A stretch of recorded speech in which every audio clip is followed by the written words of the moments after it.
Everything in this video can be found on the public domain and the full disclaimers down below. Hey, welcome to the Danger Zone. It's Ashley. I wish you lots of love and many blessings.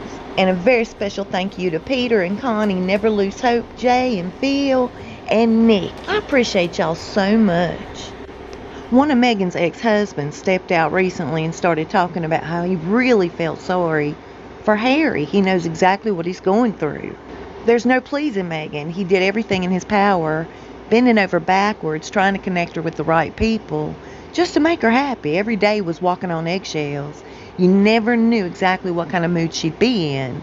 He said it was a living hell. He sees every bit of the misery that he lived through with Megan in Harry. When he finally hooked Megan up with the right people through his connection as a producer, she landed that spot on Suits.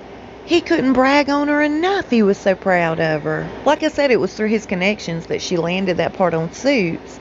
He never fathomed his marriage would end because of Suits. Her head got so big, she totally changed. He said she went from bad to worse. He said she would come home less and less on her free time and would discourage him from visiting as much as he wanted to. He noticed that she was making new friends, going out, having a good time, and eventually she stuck her wedding ring set in an envelope and mailed it to him, letting him know, hey, it's divorce time. He said the whole thing caught him off guard. He never expected it to end that way, especially after she agreed to finally start a family with him. He said it took begging and pleading for years for her to agree to have a child with him. She drew up a legal contract, y'all, and he had to agree to everything on that contract for her to have a baby. On that contract, he had to agree to have a nanny night and day until the child reached school age. She was to have a personal trainer and a personal chef. She was not going to lose her figure for this child. And there was no way that this child could interfere with her career as an actress. His friends and family couldn't believe she would agree to it only with a contract in place. His friends and family also said, look, you don't see it, but she's treating you like crap. He said he had blinders on for the longest time. He loved her and he didn't want to think that way. He says he's really avoided everything Harry and Meghan for the longest time, but curiosity got the best of him. He watched that Oprah interview, and it was like watching himself several years ago sitting there with Meghan. He felt really, really bad for Harry. Meghan has a strong personality, according to Trevor. He says it takes a special person to be with Meghan. He's now remarried, happily so, to a very nice woman, and I believe they're working on their second child due any day.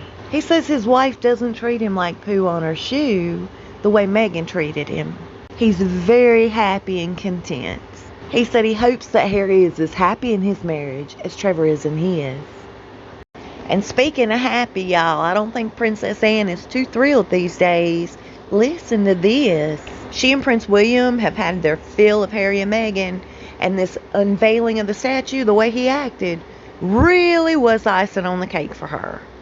They think that the Queen and Charles have both been way too soft with Harry and Meghan throughout all of this mess that they've created. I agree with Princess Anne. It does seem like Charles has tried to be dodgy about everything. He'd rather run away and hide from the situation than take the bull by the horns. He needs to face Harry head on, have a conversation, and let him know exactly how he feels. And because unity is everything to the Queen, she's gone about this all the wrong way.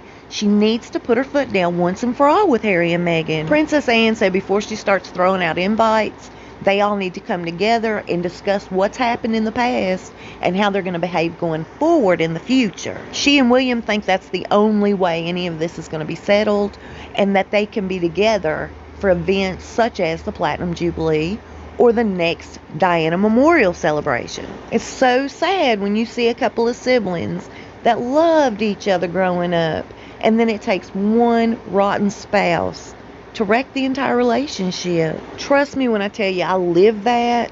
I know exactly how it feels. And the pain and heartache turns to nothing but anger. And that's what Prince William's going through right now. And that's a hard anger to shake.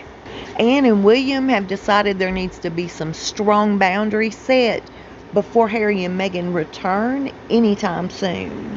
Right before Harry landed for Philip's funeral, they had to come together as a family and have an emergency meeting. They agreed they would not discuss anything that was major in front of Harry. And the same thing with the Diana statue unveiling.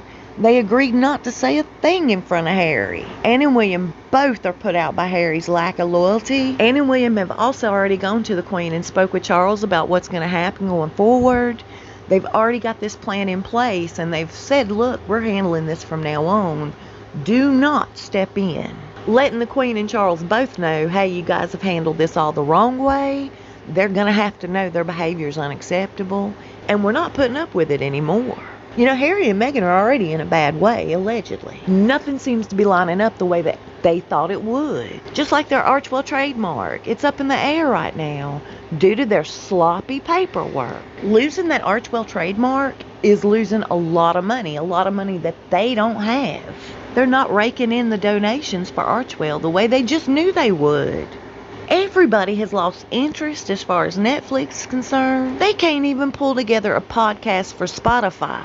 Folks have such a disinterest in Harry and Meghan and what they're doing next that they're not even really searching out things for Lilibet like they did Archie. This is not good for Harry and Meghan.